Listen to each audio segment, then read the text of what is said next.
નમસ્કાર દર્શક મિત્રો, આપ નિહાળી રહ્યા છો N24 ગુજરાતી। તો નજર કરીશું આજના મહત્વના સમાચાર પર। અંકલેશ્વરની પ્રતિન ચોકડી પાસે મુખ્ય માર્ગ પર બે આખલા બાખડ્યા, વાહન ચાલકોને રાહદારીઓમાં ભયનો માહોલ। અંકલેશ્વરમાં રખડતા પશુઓનો ત્રાસ દિવસે ને દિવસે ગંભીર બનતો જઈ રહ્યો છે, જેના કારણે સ્થાનિકોમાં તંત્ર પ્રત્યે ભારે રોષ જોવા મળી રહ્યો છે।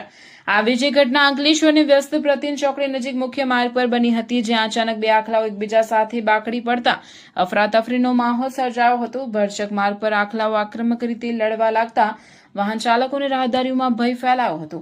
આખલાઓની બેફામ દોડધામને કારણે લોકો જીવ બચાવવા દોડધામ કરવા મજબૂર બન્યા હતા। ઘટનામાં રસ્તા પર આવેલી એક ઇકો કારને પણ નુકસાન પહોંચ્યું હોવાનું જાણવા મળ્યું છે।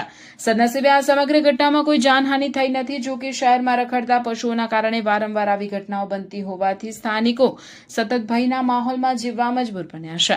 સ્થાનિક નાગરિકોએ વહીવટીતંત્રને રખડતા પશુઓને તાત્કાલિક પકડી સુરક્ષિત સ્થળે ખસેડવા તેમજ શહેરના મુખ્ય માર્ગોને પશુઓના ત્રાસથી મુક્ત કરવા યુદ્ધના ધોરણે અસરકારક કાર્યવાહી કરવાની માંગ કરી છે।